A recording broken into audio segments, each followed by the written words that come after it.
오늘 마태복음 16장 16절에서 20절 본문 말씀으로요. 교회란 무엇인가에 대해서 같이 좀 정리하고 생각하는 시간을 가지겠습니다. 종말이 이를수록 말세가 되면 될수록 진리가 혼잡해지고 그리고 거짓 선지자, 거짓 교회가 할 수만 있다면 택하신 하나님의 백성들까지도 미혹하는 이런 수많은 혼란이 일어난다라고 성경은 이야기하고 있고요. 오늘날도 마찬가지로 그러한 혼란이 수없이 많이 일어나고 있습니다. 따라서 분명히 교회라고 하고 있는 간판을 달고 있지만 실제로 교회가 아닌 곳도 많이 존재를 하고요. 교회를 다니고 있지만 실제로 복음과 진리가 섞여서 사실은 잘못된 신앙을 심고 잘못된 신앙생활을 하도록 호도하고 있는 그런 경우들이 상당히 많습니다. 그렇기 때문에 이 교회에 대한 것도 우리가 바르게 생각하고 정립하는 것이 중요합니다. 이 세가족 양육 교재 요거를 19강, 20강 해서 마무리하려고 하는데 마지막 이 주제는 오늘과 그리고 다음 주 2주에 걸쳐서 이제 교회에 대해서, 공동체에 대해서 같이 좀 이야기를 하고 교회론에 관한 것이죠. 그리고 마무리를 하려고 합니다. 교회가 뭐냐라는 부분들부터 이 아주 기초적인 부분부터 성경에서 우리가 차근차근 정리하는 것이 상당히 중요하겠습니다. 일단 많이 혼동되고 있는 교회의 개념 중에 교회와 그리고 예배를 드리고 있는 예배당에 대한 개념을 구분할 필요가 있습니다. 많은 사람들이 일반적으로 교회라는 말을 들으면 신자건 불신자건 할 것 없이 십자가가 서 있는 그런 교회 건물을 연상합니다. 하지만 그러한 건물은 예배를 드리기 위해 성도들이 모이는 장소, 건물을 의미하는 예배당이라고 하는 것이 맞지 교회라고 부르는 것은 잘못된 것입니다. 교회당 혹은 예배당이라고 하는 표현이 맞는 거겠죠. 교회라는 단어는 정확하게 그러한 건물적인 그런 물질적인 개념이 아니고 하나님의 백성들의 모임, 공동체 자체가 교회입니다. 구약 성경에서는 하나님이 구원하셔서 자기 백성 삼으신 이스라엘 백성들의 모임을 히브리어로 카할 혹은 에다라고 하는 두 단어로 표현을 하고 있습니다. 그리고 그 의미는 모임, 집회, 회중을 의미합니다. 그리고 그 모임, 집회, 회중을 의미하는 카할이라고 하는 단어가 이제 신약 성경의 헬라어로 에클레시아라고 표현되고 있고 이 에클레시아라고 하는 것이 오늘날 교회로 우리나라 성경에 번역되어 있는 원어입니다. 에클레시아라고 하면 뭐뭐으로부터, from, out of, 무엇으로부터 이런 의미를 담고 있는 전치사고요. 그리고 에클레시아죠. 클레시아 그것은 칼레오, 부르다, 불러내다 라고 하는 단어에서 온 것입니다. 그래서 에클레시아라고 하면 하나님께서 어떤 곳에 처한 사람들을 불러내신 그러한 사람들, 하나님께서 세상으로부터, 죄로부터, 하나님 떠난 땅으로부터 불러내심을 받은 사람들의 모임, 이게 교회라는 의미죠. 그래서 구약도 그렇고요, 신약도 그렇고요.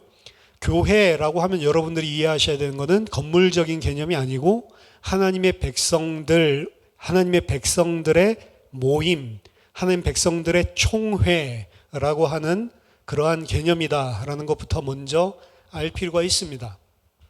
그래서 교회 그러면 먼저 떠올릴 게 건물이 아니고 사실은 예수 그리스도를 믿고 이 세상에서 하나님께서 불러낸 자들, 사실 그게 먼저 떠오르는 게 바른 인식이다라고 할 수가 있습니다. 구약에서는 건물적으로 성전이라고 하는 것이 있었죠. 그래서 오늘날 교회당, 예배당을 성전이라는 개념으로 성전이라는 단어를 활용하기도 합니다.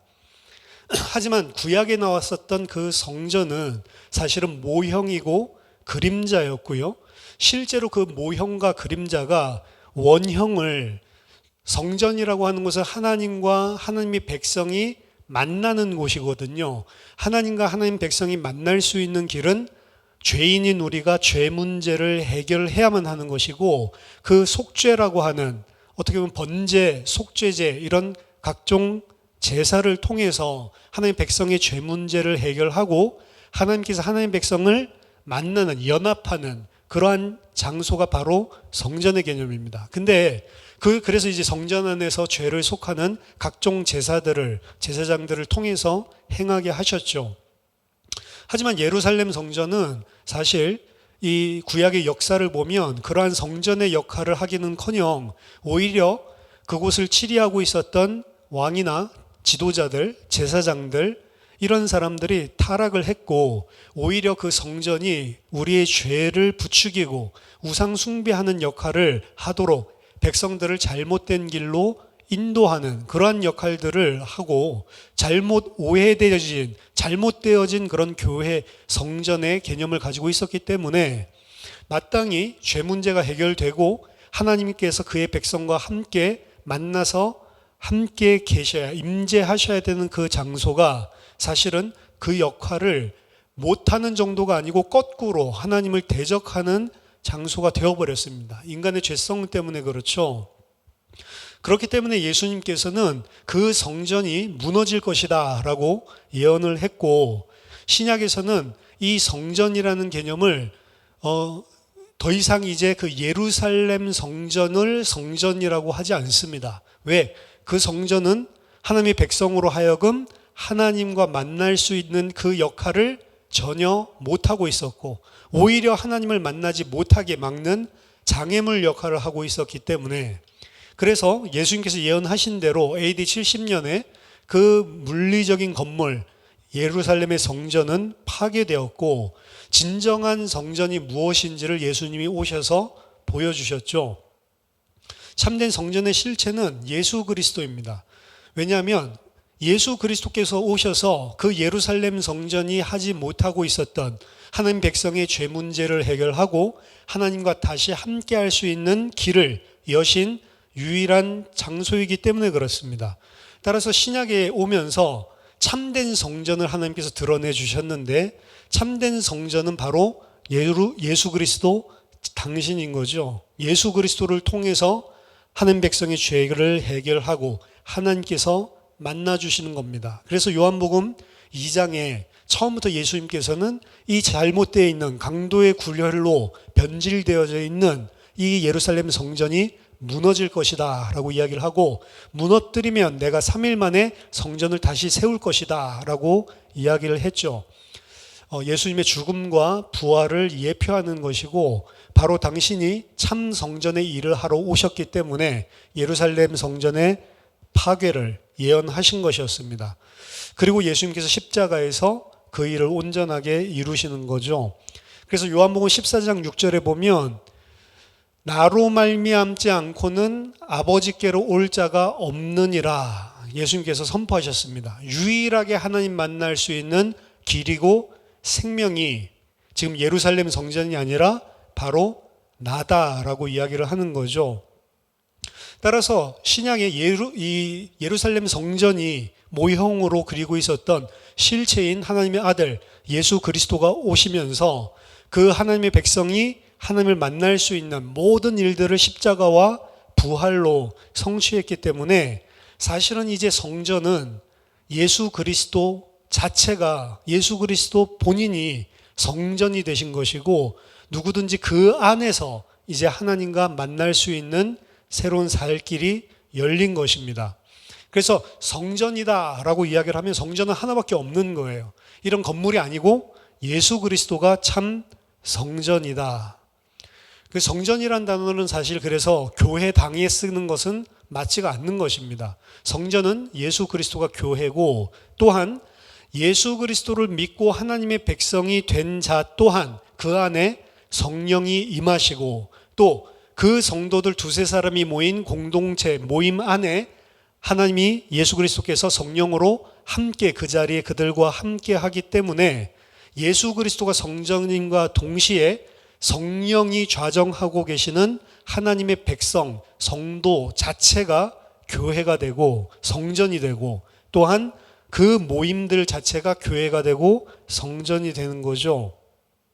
고린도전서 3장 16절에 그래서 너희가 하나님의 성전인 것과 하나님의 성령이 너희 안에 거하시는 것을 알지 못하느냐라고 이야기를 했습니다. 그래서 이제 성전은, 참 성전은 예수 그리스도고, 그리고 예수 그리스도 안에 속한 하나님의 백성들 또한 그들 속에 성령이 내주한다라는 개념에서 그들 또한 성전이 되는 것입니다. 그래서 성전 건축, 사실 성전 건축은 이제 더 이상 할 필요가 없는 거죠. 이런 건물적인 개념에. 오히려 정확한 의미에서 예배당 건축이 성전 건축, 교회 건축이 아니고 진정한 성전 건축, 교회 건축은 하나님의 백성이 하나님의 백성답게 세워지고 그 공동체가 하나님의 백성들의 공동체 같이 든든하게 세워지고 성장하는 것, 그게 어떻게 보면은 성전 건축입니다. 건물을 건축하는 게 성전 건축이 아니고 하나님의 백성들, 하나님 백성들의 공동체가 하나님 백성들답게 세워지는 게 어떻게 보면 교회 건축, 성전 건축이라고 볼 수가 있겠죠. 그러므로 정확한 의미에서 예배당 건축을 성전 건축 혹은 교회 건축이라는 단어를 사용하는 것은 잘못된 것입니다. 그렇다고 해서 너무 그거를 성전 건축이라 교회 건축이다 단어를 썼기 때문에 너무 비방할 필요까지는 없습니다. 뭐 그런 의미로 하는 것이 아니기 때문에 단지 그것 자체가 하나님께서 원하시는 지상 명령이다 이렇게 생각하고 잘못된 목회를 하는 그런 케이스들이 오늘날 한국 교회 목회 안에 많이 있고, 많은 목사님들의 이 비전이 50대 정도 되면 좀 번듯한 교회 건물 하나 지어야지, 그게 하나님의 영광 돌리고 하나님께서 원하시는 건 줄 알고 거기에 모든 초점을 다 맞추는, 뭐 지금은 약간 경제도 어렵고 힘들기 때문에 그런 것들도 많이 도전하는 교회들이 없지만, 빚을 내고 그리고 성도들의 삶이 부족하더라도 이게 다 하나님의 성전 건축하는 거다 이런 식으로 몰아붙여서 목회적으로 하는 것들은 사실은 좀 잘못된 것입니다. 틀린 것이죠. 거기에 모든 생을 쏟고 내 남은 여생 동안 이것을 반드시 이루어내고야 말겠다, 그게 교회 건물 건축 요거라면 상당히 목회 방향이 잘못된 거라고 볼 수가 있습니다. 진짜 교회 건축, 진짜 성전 건축을 하려면 남은 생애 동안 단 몇 사람이라도 하나님의 백성답게, 그리고 우리 교회가 하나님의 백성들의 모임 공동체답게 계속해서 믿음으로 성장하게끔 하는 게 진짜 성전 건축, 교회 건축이 아닌가. 근데 그걸 너무 물질적인 건물 중심으로 지금 잘못된 사상을 가지고 있다. 그래서 그렇게 몰아붙이니까 보통은 일반적으로 성전 건축을 하면요, 돈이 필요하니까 계속 성도들을 못 살게 굴죠. 헌금하라고. 거의 다 빚내 가지고 합니다. 뭐 거의 대부분의 대한민국의 국민들이 돈을 쌓아놓고 사는 사람들이 아니기 때문에, 그런데 이제 헌금을 하려고 하면 뭐 성전 건축하고 하는데 10,000원, 20,000원 할 수는 없잖아요. 진짜 도움이 되고 헌신하고 싶은 그런 중심들이 있기 때문에 헌금을 막 1,000,000원, 2,000,000원 혹은 1억 막 이렇게까지도 하는데, 그렇게 하는 사람들이 돈이 많이 있어가지고 하는 게 아니고 거의 다 빚을 내고 삶이 쪼달리고 힘든 가운데 내는 경우가 많단 말이죠.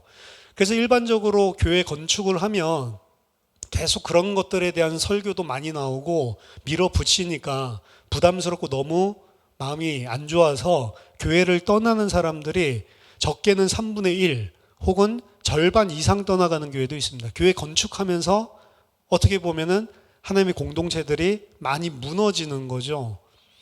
교회 건축하는 것 자체, 교회 자체의 아름다운 건물을 가지는 것 좋은 것입니다. 좋은 것인데 그것이 마치 우리의 궁극적인 목적인 것처럼 사람들을 생각하게 하고, 그것을 하도록 이 사람들을 계속 괴롭히는 것, 그것 자체는 하나님께서 원하시는 교회 건축이 아닌 것 같습니다. 그런 것들은 정말로 필요성에 의해서 다 같이 분위기가 돼서 어떻게 보면 떠밀려서 하는 게 가장 좋지 않나, 좀 이런 생각을 하고, 그러한 것들 때문에 이 교회에서 너무 힘들어서 못 나오겠다라고 하는 사람이 뭐 절반 3분의 1이 아니라 뭐 단지 몇 사람만 있다 하더라도 사실은 그 사람들, 그 성도들이 연약해서 넘어지거나 혹은 교회 공동체를 이탈하지 않도록 보살펴 주는 게 저는 교회 건축, 성전 건축이라고 생각을 합니다. 또한 교회라는 의미에서 강조하고 있는 것은 교회는 물론 하나님의 성령을 모시고 있는 개개인이 교회이기도 합니다. 각자 성도 한 사람 한 사람이 교회이기는 합니다.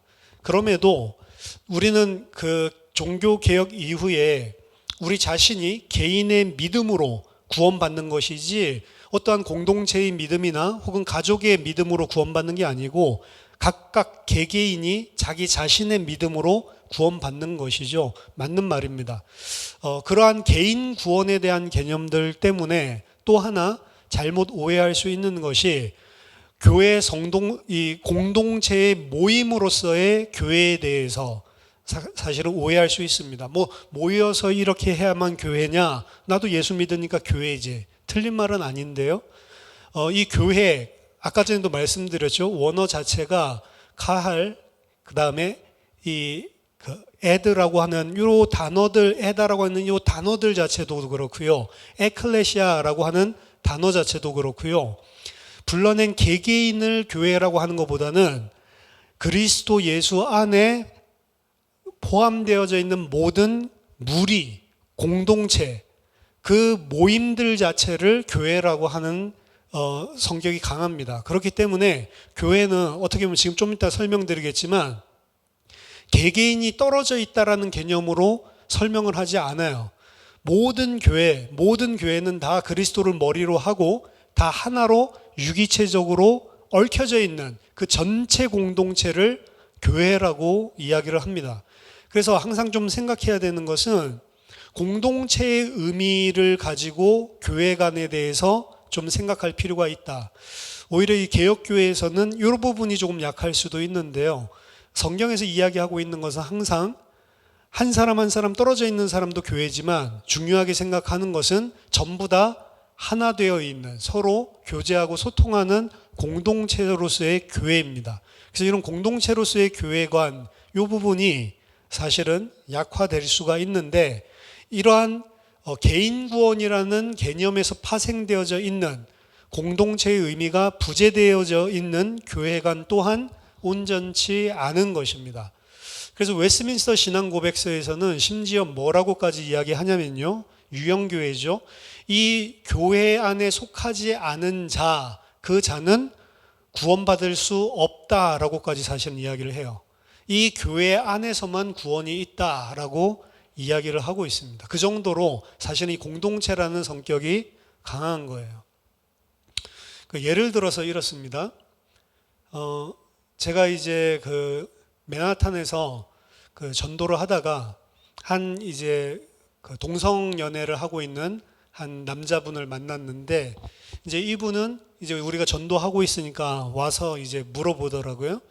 어디에서 뭐 예배를 드리냐? 그렇게 해서 뭐 예배를 드리는 교회가 있는 게 아니고 이제 금요일마다 이렇게 올라와서 그 NYU 뉴욕 대학교 안에 있는 그 학생들이랑 같이 예배를 드리는데 예배 드리기 전에 우리가 한 1시간 정도 나와서 예수 그리스도 증거하고 있다. 이제 이렇게 이야기하니까 너무 좋은 일 한다고라고 이야기하면서 자기도 그 예배를 가도 되겠냐라고 물어보더라고요. 그래서 충분히 와도 된다고 우리는 뭐 환영한다라고 이야기했더니 근데 자기가 이제 그 동성연애자이기 때문에 게이이기 때문에 가면은 좀 부담스럽지 않냐 이런 이야기를 하더라고요. 그래서 게이도 상관없다. 사실은 게이도 어떻게 보면은 그 죄라고 인식하고 있는 한 사실 그 죄를 자기가 해결해야 되는 건데 자기가 해결하지 못한다라고 생각하는 한 그건 어떻게 보면은 뭐 나쁜 죄의 습관을 끊지 못하는 것과 동일하다고 볼 수가 있는 거죠. 근데 이제 이 사람을 만나서 이제 그가 이제 지역에 있는 교회들을 다니다가 결국에는 이제 자기 자신이 그런 이성애자랑 다른 그런 성적인 정체성을 가지고 있으니까 그런 교회에서 결국에는 같이 신앙생활을 못하게 되고 사람들이 싫어하고 그렇게 해서 떠나게 된 상처를 과거에 많이 몇 교회에서 받았던 이야기들을 하더라고요. 이 사람은 그 같이 이야기를 나눠본 결과 결국에는 이제 자기 자신의 욕은 죄가 아니다라고 좀 주장하는 쪽으로 나중에 보니까 이야기가 진행이 되더라고요. 그래서 이제 이 사람을 보면서 많은 생각을, 이 사람은 분명히 자기는 예수 믿는다라고 생각을 했는데, 예를 들어서 동성연애 여기에 대한 부분은 성경에서 이야기하고 있는 것은 자기는 받아들일 수가 없다라고 하는 행태죠. 그렇기 때문에 이제 일반 교회에서 제가 봤을 때는 당신 동성연애자야, 그러니까 나오지 마, 이런 거라기보다는 계속해서 그게 잘못된 것을 시인하고 잘못된 것을 알지만 내가 고치지 못한다라고 인정하는 게 아니고, 이제 성경에 있는 것을, 아니 성경에서는 누구나 다 똑같다고 했다, 그리고 다 용서받는다고 했다라고 하면서 지속적인 고범죄를 사실은 하고, 그게 심지어는 죄가 아니다라고 주장을 하니까 그러니까 갈등이 있었겠구나, 이런 생각이 좀 들더라고요. 그럼 여러분들 생각을 해보세요. 그 사람이 구원을 받았겠습니까? 안 받았겠습니까? 저는 좀 이제 고민이 떠올라서, 그래서 이제 그 주간에 이제 웨스민스터의 그 교회론, 그 다음에 조직 신학, 실천 신학 쪽 하시는 분들, 이런 분들에게 이제 여쭤봤죠. 이런 사람들은 과연 구원을 받았습니까? 그런 사람들은 교회가 아닙니까? 라고 물어봤어요. 그랬더니 이제 교수님들이 하시는 답은, 그분이 구원을 받았는지 안 받았는지 우리는 모른다. 하나님이 아니니까. 맞죠? 그분들이 구원을 받았는지 안 받았는지는 모른다. 본인은 뭐 예를 들어서 동성애 문제를 빼고는 꼭 예수를 진짜 믿는 회개한 하나님 백성인 것처럼 하는데, 실제로 그 사람이 정말로 회심해서 거듭난 하나님 백성인지 아닌지 하나님만 아시고 우리는 알 수 없다. 하지만 그 사람이 죄를 그렇게 죄가 아닌 것으로 계속 고집하고 이러는 모습을 보면 우리의 그 유형교회 안에서는 그러한 사람을 받아들일 수 없다. 그렇기 때문에 교회 밖에 있는 자이고, 그 사람이 개인적으로 구원받았든 안 받았든 교회적인 입장에서 봤을 때에는 그 사람을 구원받지 못한, 하나님의 백성 안에 들지 못한 자로 간주할 수밖에 없다. 이런 식으로 원론적인 답을 주시더라고요. 저는 좀 잘 이해가 안 됐습니다. 그래도 그렇지 어떻게 그 사람 구원받지 않았다고 그런 식으로 간주를 할 수가 있냐, 이런 식으로 좀 오해를 했었는데, 근데 성경 안에 있는 것들을 계속 보면 사실은 그 사람 구원은 개인에 대한 것이기 때문에 하나님만 알 수 있는 거지만, 실제로 그 사람이 이 땅에서 교회의 성도로서 한 교회 공동체의 일원으로 들어올 수가 있냐라고 하는 부분은 사실은 그분이 계속 죄가 아니라고 주장하는 한 받아들이기가 힘든 거예요. 그분이 만약에 이게 나의 연약함입니다, 죄라고 이야기하고 있고 양심에 찔리고 너무 고통스러운데도 잘 안 됩니다, 저를 위해서 기도해 주세요, 그 부분을 하나님의 은혜가 필요한 자라고 고백하고 그 부분에 대한 자기의 죄를 사실은 인지를 하고 있으면, 그러면 교회 안에 함께 들어오고 다른 사람들도 그분들에게 힘을 주도록 기도하고 도울 수 있는 관계가 될 수 있겠죠. 그런데 죄라고 하는 것을 인정하지 않고 이렇게 하는 부분에 있어서는 교회 공동체 안에서는 어떻게 보면 받아들이기가 힘든 거죠. 그래서 이런 그 미묘한 문제지만, 교회 안에 공동체에 속할 수 있다, 교회의 멤버로 들어올 수 있다라고 하는 것은 사실은 상당히 개인의 구원과 그리고 하나님의 복음을 어떻게 받아들이냐에 밀접한 관련이 있는 것입니다. 물론 교회 안에 믿지 않으면서 다닐 수도 있겠지만, 제대로 믿는 성도로서 다니려고 하면 사실은 이러한 문제들이, 트러블들이 생겨요. 그러면 이제 이러한 케이스에 있는 사람들은 당연히 난 그래도 예수 믿는데, 이런 식으로 주장을 할 수가 있습니다. 이번 주에 미국에 있는 강명찬 목사님이 하나 이렇게 카톡을 보내주셨어요. 뭐라고 어떤 목사가 썼냐면, 예수 그리스도 안에 있는 자는 아무렇게나 살아도 괜찮습니까? 라고 물어보는 질문에 예수 그리스도 안에 있는 자라면, 복음 안에 있는 자라면 아무렇게나 살아도 된다. 왜냐하면 복음 안에 있는 자를 하나님이 아무렇게나 살더라도 그것이 다 유익하도록 하나님은 이끌 수 있는 분이시기 때문이다. 뭐 이런 식으로 이제 공적인 장소에 글을 써놨어요. 예수 그리스도 안에 있는 자가 아무렇게나 살 수 있습니까? 질문도 틀린 거예요. 예수 그리스도 안에 있는 자는 아무렇게나 사는 자가 아닙니다. 예수 그리스도 안에 있는 자는 내 뜻대로 사는 자가 아니고, 예수 그리스도 안에 있는 자, 복음 안에 있는 자는 나를 부인하고 예수 그리스도를 주인으로 삼아서 있는 자예요. 그렇기 때문에 복음 안에 있는 사람이 마음대로 아무렇게나 막 살아도 됩니까? 라고 물어보는 거는 마치 뭐랑 비슷한 거냐면, 예수를 안 믿어도 복음 안에 있을 수 있습니까? 이렇게 묻는 거랑 똑같은 거예요, 사실은. 사실 말이 안 되는 거죠. 제가 몇 번 설명했지만, 예수 그리스도를 영접했지만 그리스도가 주인이 된 사람이 있고, 예수 그리스도를 영접했지만 아직 내가 주인인 사람이 있다라고 하는 것들을 여러 가지 선교 단체나 이런 데서 활용하는 복음, 쪽지 복음이죠. 이러한 뭐 사형리라든지 이런 데에서 이런 식으로 표현을 하는데요. 아닙니다. 둘 중에 하나입니다. 예수 그리스도의 영접은 예수 그리스도가 주인으로밖에 안 들어오세요. 주인의 자리를 내주지 않으면 예수 그리스도를 영접하는 게 아닙니다. 예수 그리스도를 믿는다는 것 자체가 주인의 자리에 있던 나를 부인하고 예수 그리스도를 주인으로 삼겠다는 게 예수님을 영접하는 거기 때문에, 예수 그리스도를 주인이 아니라 손님으로 나한테 영접하는 그런 구원은 존재하지 않는단 말이에요. 사실은 예수 그리스도를 내가 주인이면서 영접할 수가 있냐? 말 자체가 안 되는 거거든요. 예수 믿는 게 아닌 것입니다. 그런 거랑 똑같은 혼란이 아닐까라고 저는 좀 판단이 되더라고요.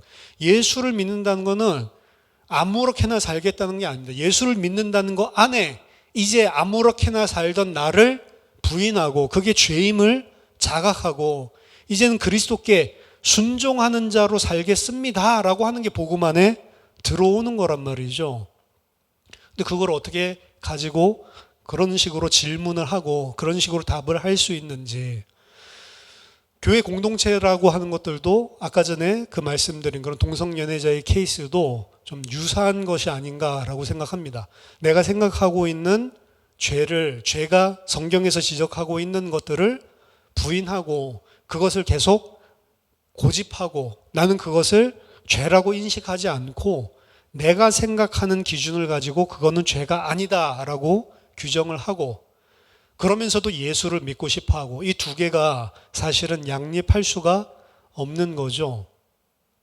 그래서 이 교회라고 하는 것이 사실은 그 눈에 보이는 유형교회는 사실은 들어와 있는 사람 중에 구원받은 자도 있고 구원받지 않은 자가 있음에도 불구하고, 교회론에서는 교회 밖에 혼자 있는 사람, 이 사람들을 사실은 교회가 아니다라고 사실은 부인을 한단 말이죠. 그 정도로 공동체라고 하는 게 어떻게 보면 전통적인 신학에서는 교회 공동체, 모임이라고 하는 거를 중하게 생각하는데, 그 사람이 구원 안 받았다 이 이야기가 아니고 교회 자체는 그런 사람을 교회로 인정을 안 한다는 거예요.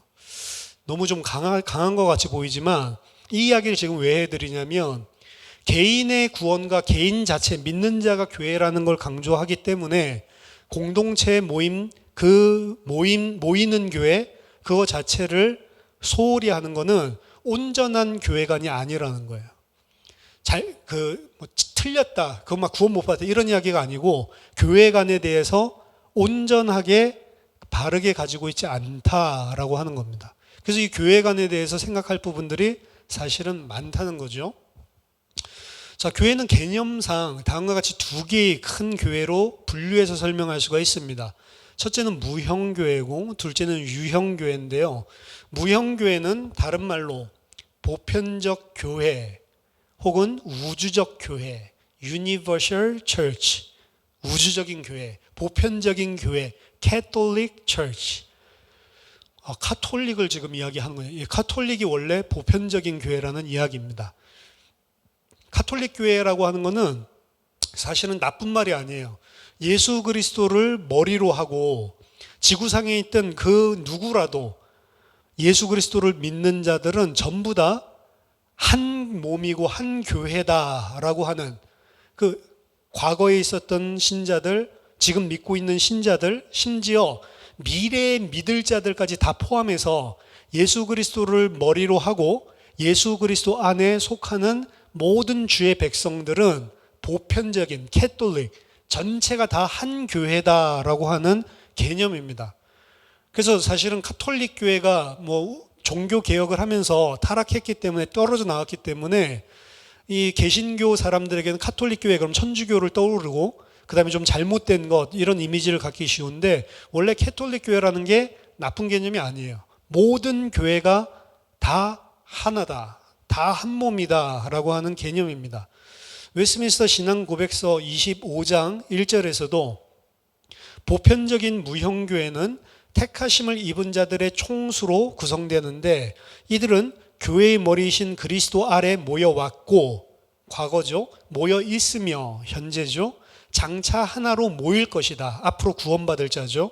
이 교회는 만물 안에서 만물을 충만케 하시는 그분의 신부요 몸이요 충만이다. 따라서 지금 무슨 예수생명교회 혹은 어떤 다른 무슨 제일교회 이런 교회들 말고요, 모든 예수 그리스도를 믿는 자들은 보편적으로 다 예수 그리스도를 머리로 한 한 몸의 교회다. 요 이야기들 하는 게 무형교회입니다. 그래서 무형교회가 진짜 교회죠. 진짜로 영적인 의미에서 교회의 진짜 이미지죠.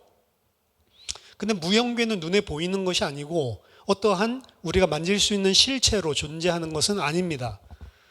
그래서 그 다음에 구분될 수 있는 게 유형교회라는 거죠.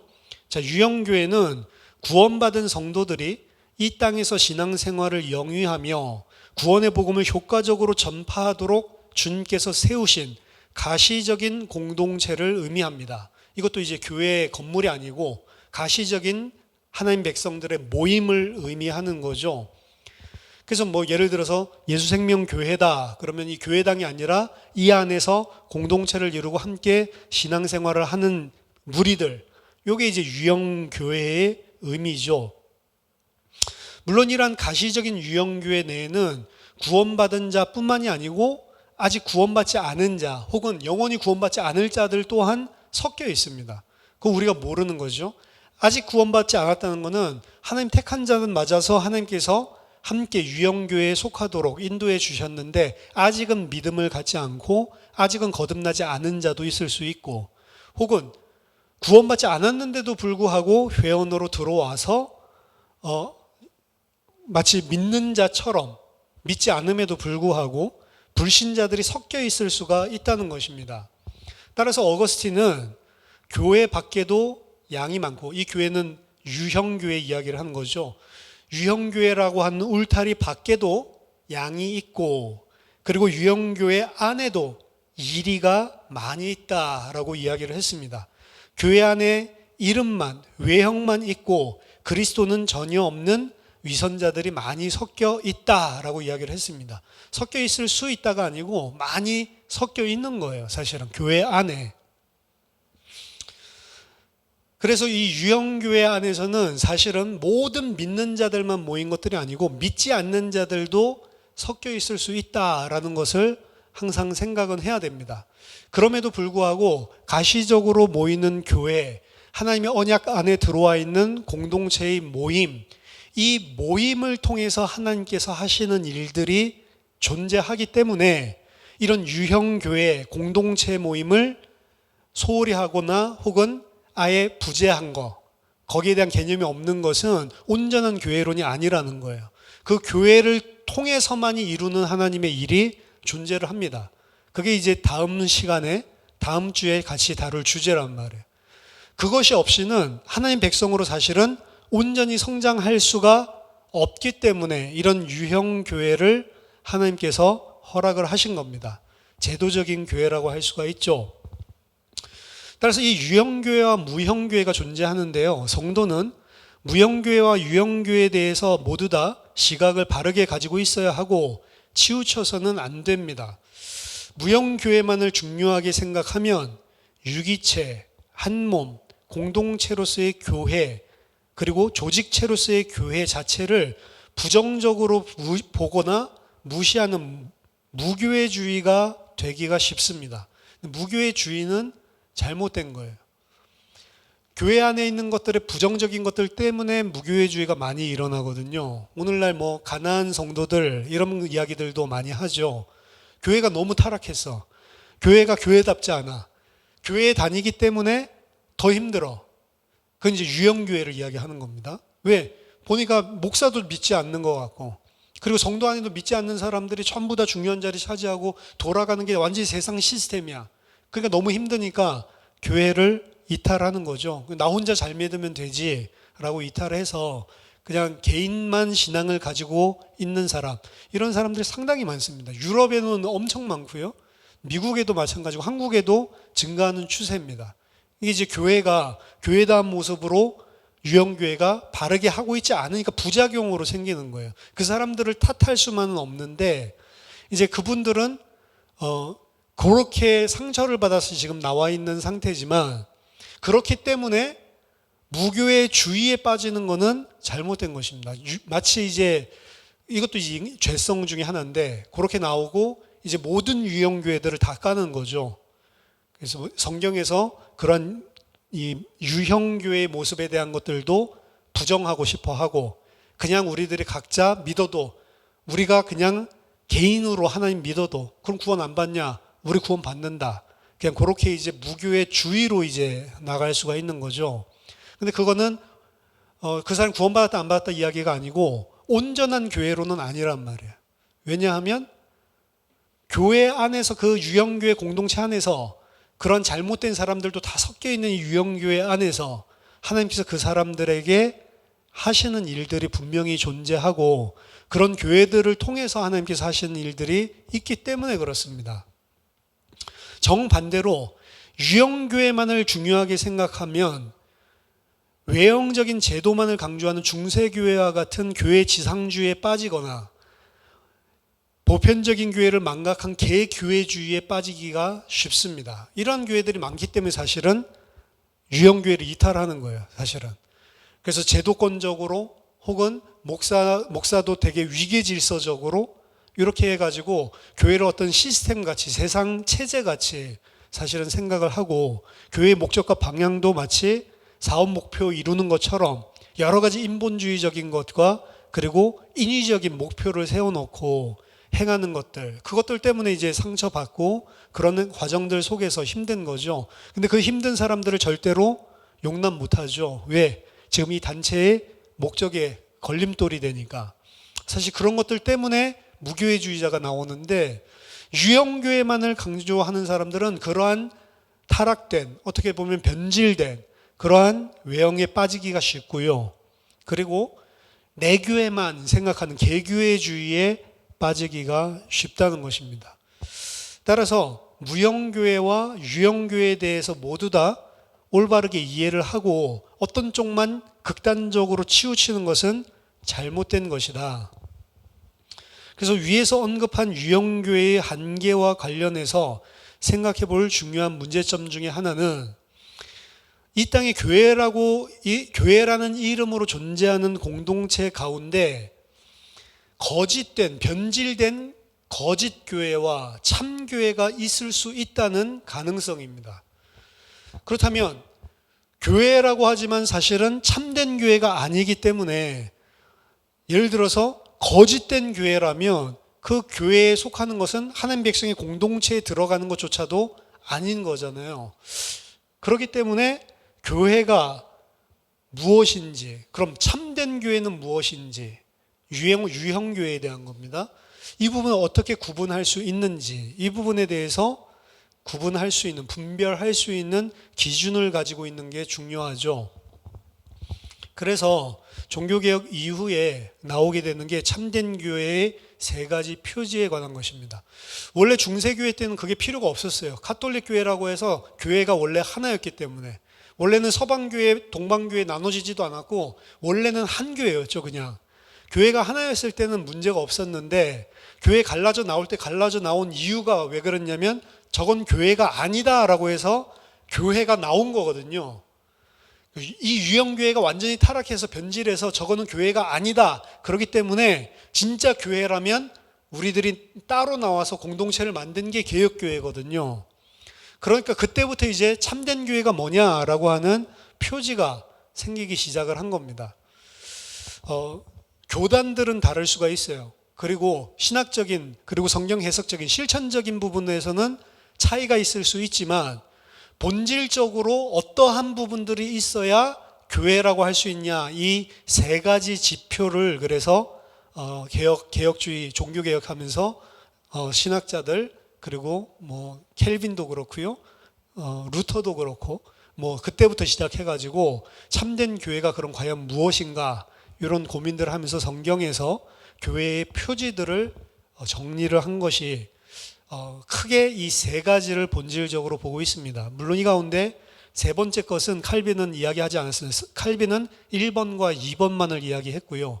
루터 같은 경우는 1번, 2번, 3번 다 이야기를 했고, 그 이후에 이제 중요한 전통적인 개혁주의 신학자들은 1번, 2번, 3번 이 세 가지를 다 이야기를 하고 있습니다. 가장 제일 원리, 이게 참된 교회냐 아니냐, 가장 제일 원리가 참된 말씀을 전파하냐 안 전파하냐, 이게 이제 교회 표지의 굉장히 중요한, 그리고 제가 봤을 때는 가장 근본적인 그러한 표지입니다. 참된 교회와 거짓 교회를 구분하는 가장 결정적인 요소는 참된 말씀에 전파되고 가르쳐지고 있는지의 여부에 따른 것입니다. 하나님의 말씀에 근거하지 않은 교리를 가르치거나 말씀의 지배를 받지 않는 교회는 참 교회가 절대로 될 수 없다는 것입니다. 교회는 예수 그리스도를 믿음으로 구원받은 성도들의 모임이죠. 교회라는 의미, 정의 자체가. 그런데 그리스도를 믿는 믿음은 로마서 10장 27절에 보면 오직 그리스도의 말씀을 들음으로 믿음이 생겨난다라고 이야기를 합니다. 따라서 교회가 바른 참된 교회가 되기 위해서는 예수 그리스도의 말씀이 바르게 선포돼야지만 그게 교회다라고 보는 것입니다. 예수 그리스도의 복음의 메시지가 바르게 선포되지 않는 교회라면 그거는 교회가 아니다라고 보는 거죠. 거기에 근거해서 사실은 중세교회에서 빠져나온 거예요. 로만 가톨릭에서 빠져나온 겁니다. 그들은 지금 참된 복음을, 참된 예수 그리스도의 복음을 이야기하고 있지 않다라고 판단을 한 거예요. 가짜 교회라는 거죠. 왜? 그들은 예수 그리스도를 믿음으로 구원받는 것뿐만이 아니고 행위를 통해서 구원을 받아야 된다, 공로를 계속 주장을 하니까 이미 그것부터 잘못된 거죠. 심지어 죄사함을 위해 면죄부까지 팔 정도니까 이거 성경에서 이야기하는 예수 그리스도를 믿는 믿음과 완전히 반대되는 가르침이기 때문에 개혁자들은 저 가짜 교회다라고 생각을 하고 빠져나오게 된 근거 중에 가장 중요한 본질이죠. 성경은 그리스도의 복음 외에 다른 복음이 없으며 만일 다른 복음을 전하는 자가 있다면 그는 저주를 받을 것이라고 경고를 합니다. 따라서 참된 예수 그리스도의 구원의 복음의 말씀이 선포되고 있지 않다라고 한다면 그거는 교회라는 이름을 걸어도 교회가 아니고 이단의 무리에 불과하다는 것입니다. 예를 들어서 하나님의 교회도 교회라고 이름을 붙여놨잖아요. 근데 그들이 믿는 하나님은 성경에서 이야기하고 있는 하나님이랑 전혀 다른 하나님, 성경과 다른 하나님 어머니, 그렇죠? 그 교주의 아내를 갖다 하나님 어머니라고 막 모시고 있는데 그런 교회라면 성경에 있는 하나님을 가르치지 않는 거죠.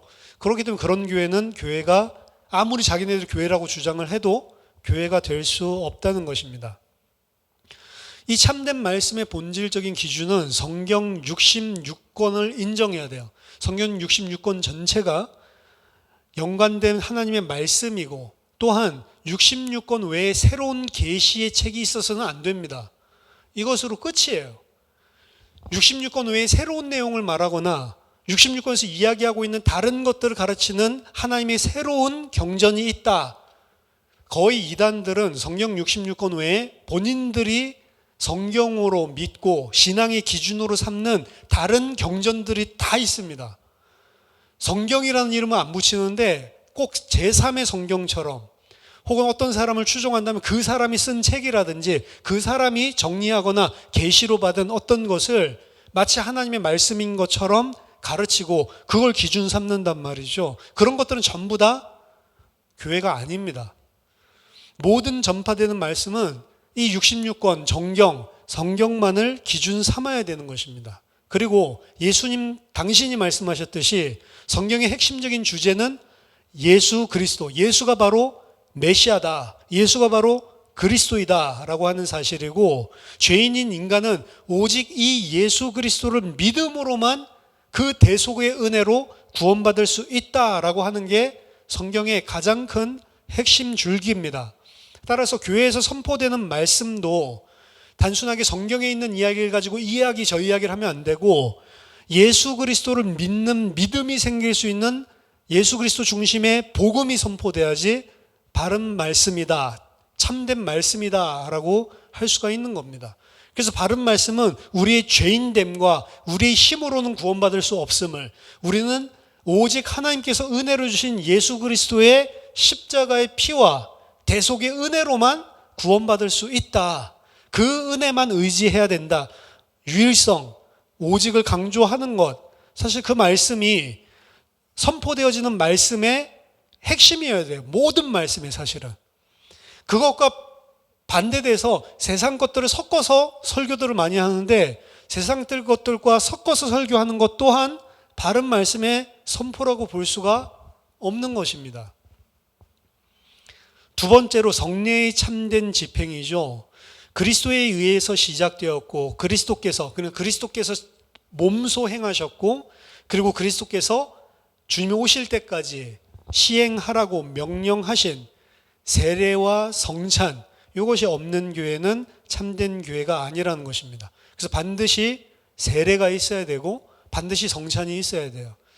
저희 교회 아직 그 연 이후로 그 세례 아직 못 하고 있는데, 이게 잘못된 거죠. 그래서 내년 부활절 때에는 그 반드시 학습 세례 이 부분을 하려고 생각을 하고 있고, 이게 부활절과 그리고 추수감사절 이 두 번은 항상 받을 대상자들이 있으면 권면도 하고 이렇게 해서 교회 안에서는 반드시 이 세례식이 진행돼야만 합니다. 왜냐하면 세례가 세러머니, 물론 구원받은 사람이 하는 세러머니예요.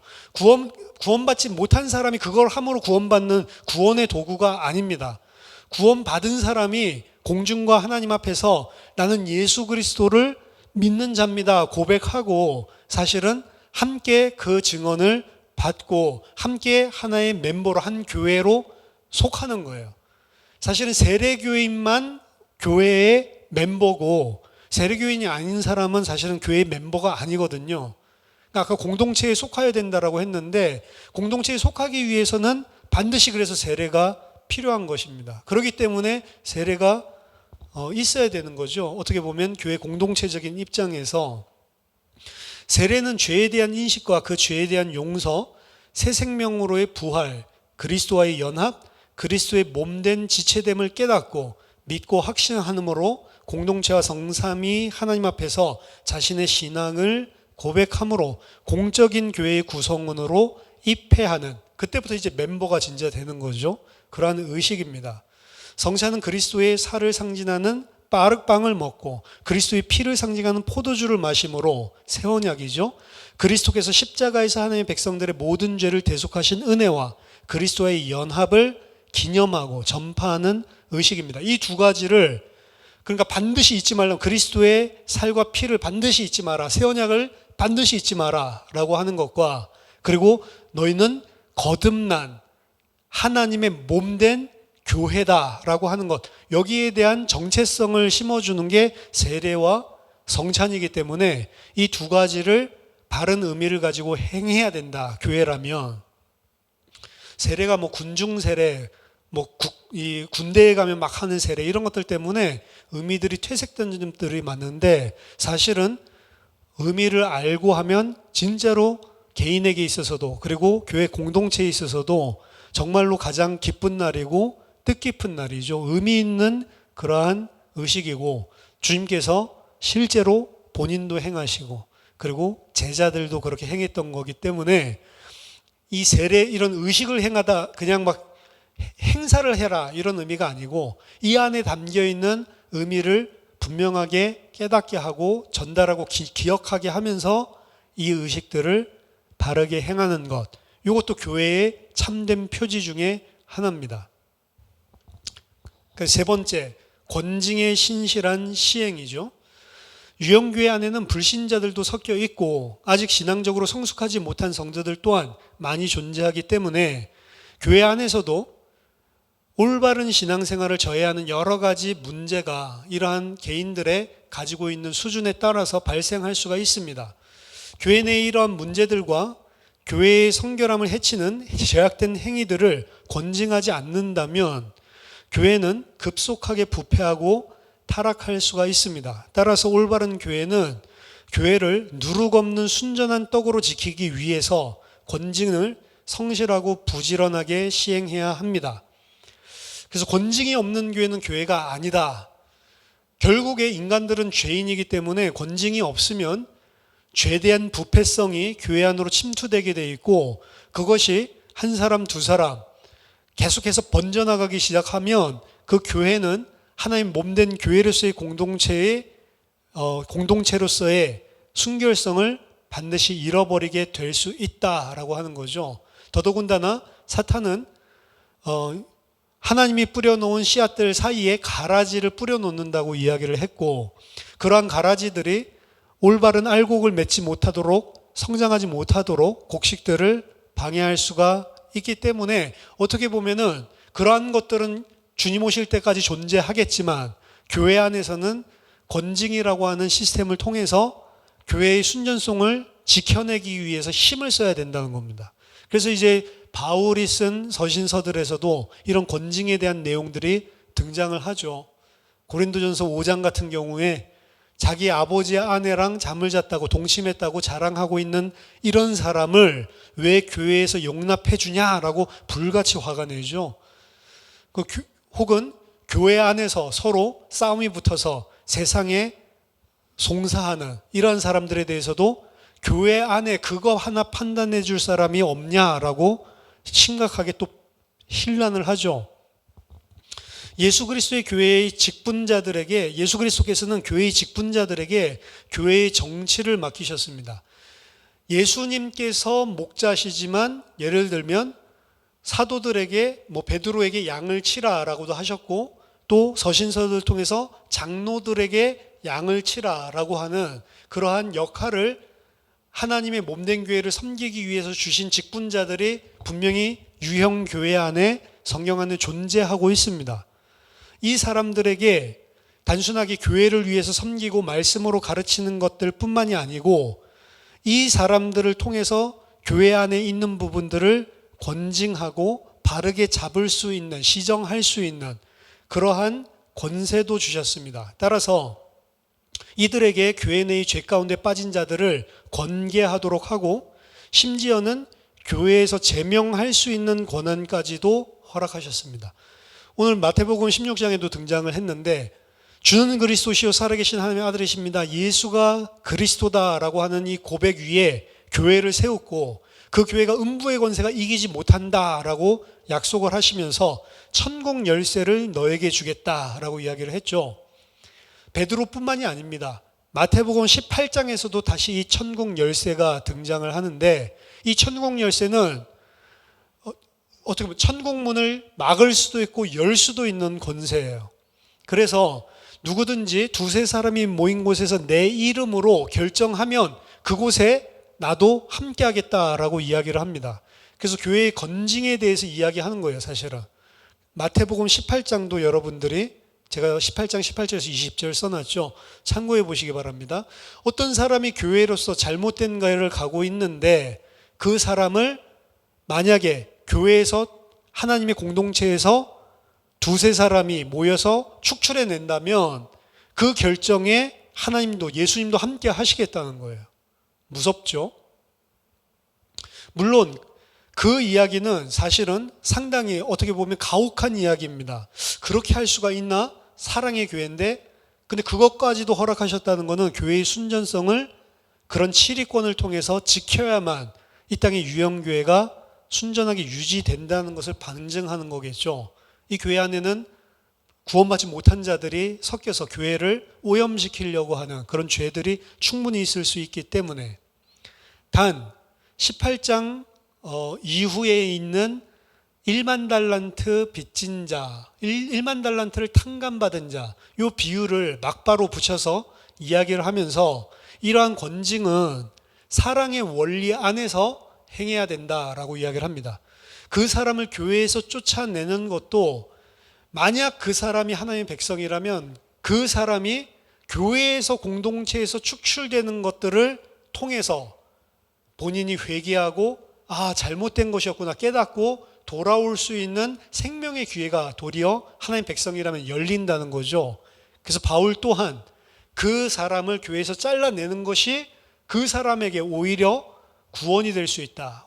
사랑의 원리를 가지고 하라는 거예요. 그래서 잘못했다고 단순하게 잘라내는 것이 아니고, 잘못하는 것들이 있으면 1대1로 조용하게 권계를 하고, 그래도 듣지 않고 계속 고집 부리면 두세 사람 같이 가서 권징을 하고, 그런데도 불구하고 듣지 않으면 교회에서 아예 잘라내서 진짜 하나님 백성이라면 공동체에서 잘려져 나가는 그 아픔을 통해서라도 깨닫고 돌아오게 해야 된다. 용서와 사랑이 분명히 담겨져 있어야 됩니다. 그 본문 앞에서는 그래서 우리들이 용서해야 되는 기준에 대해서 몇 번까지 용서해야 되냐, 그냥 끊임없이 용서하라는 거예요. 사실은 그런 용서의 마음은 분명히 가지고 있어야 된다.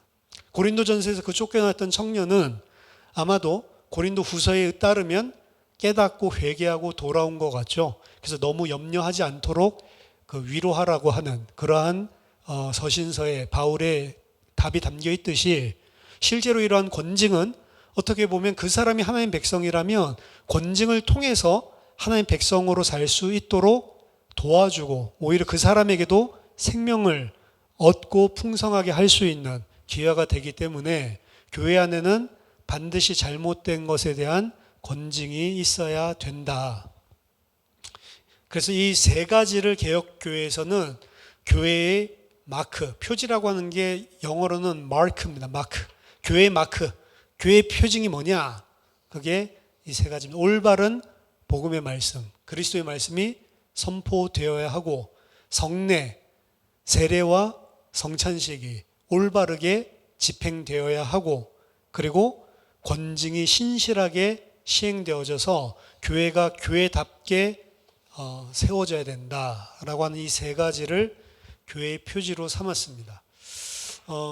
이게 교회의 가장 보편적이고 그리고 본질적인 기준에 대한 내용이고요. 이제 다음 시간에는 그럼 교회라고 하는 공동체가 그렇게 중요한 본질적인 개념으로 설명을 했는데, 왜 그것이 중요한가, 이 부분에 대해서 다음 주에 나누고, 그렇게 20강으로 전체 그 새가족 양육 교제는 마치도록 하겠습니다. 저와 여러분들이 교회를 바르게 이해하고 교회의 지체된 한 몸된 공동체의 지체로서 온전히 그리스도의 몸된 교회를 섬기고, 그리고 교회를 세워나가는 그런 쓰임받는 그런 하나님의 백성 되기를 예수 이름으로 축원합니다. 제가 기도하고 마치겠습니다. 하나님 아버지, 은혜를 감사드립니다. 교회가 무엇이며 참된 교회가 무엇인지 성경의 말씀을 통해 분별할 수 있는 지혜를 허락하여 주시고, 우리가 그리스도를 머리로 한 한 몸된 공동체의 지체로서 하나님 교회를 온전히 섬기는 장성한 자의 분량에 이를 수 있도록 믿음을 더하여 주시옵소서. 우리 예수생명교회가 하나님 이 땅에서 참된 예수를 믿는 자들이 어떠한 자들인지를 하나님 그대로 나타내고 보여줄 수 있는 참다운 공동체로 세워질 수 있도록 주님 은혜를 베풀어 주시옵소서. 살아계신 주 예수 그리스도 이름으로 기도하옵나이다. 아멘.